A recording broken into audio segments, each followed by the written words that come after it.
Kelly Ripa thought she was in control. The microphones were ready. The chairs were set. The plan was simple. A sharp, cerebral conversation with famed defense attorney Alan Jackson, a man who had stood at the center of one of the most talked about trials in recent memory.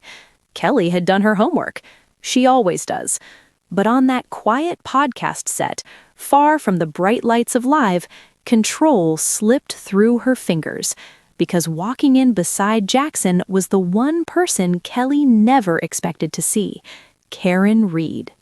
In that instant, the conversation Kelly Ripa thought she was having vanished. What replaced it was something far more unsettling and far more powerful. This wasn't a booking, it was an ambush of truth. Kelly, the seasoned host who has interviewed presidents, actors, and cultural icons, was visibly shaken.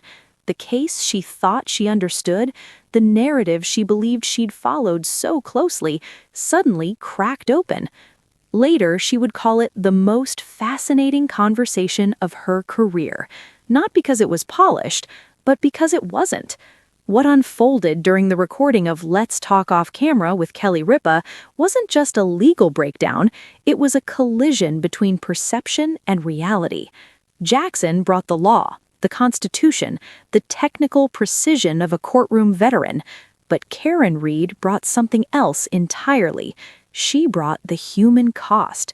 It was a tour de force, Kelly would later admit, both legally and emotionally, a phrase that barely captures the weight of what happened in that room. This wasn't about headlines or verdicts.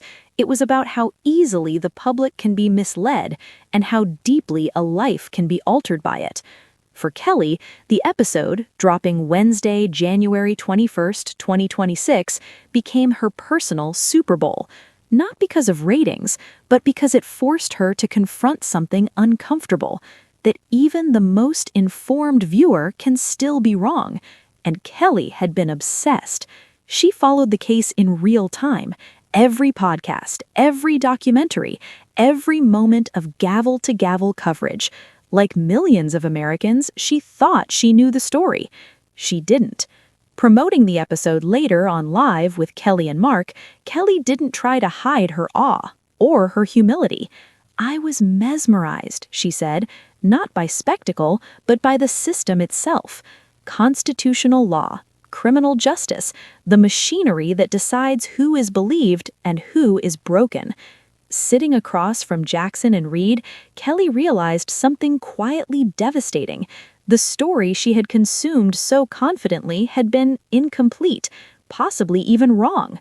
What she thought was clarity turned out to be noise. The upcoming episode, she said, wasn't entertainment, it was an education. And in true Kelly Ripa fashion, the moment became bigger than a podcast, bigger than a surprise guest.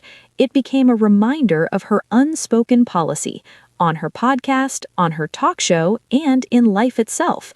Check your assumptions at the door, because the truth doesn't always arrive the way you expect it to. Sometimes it walks in unannounced.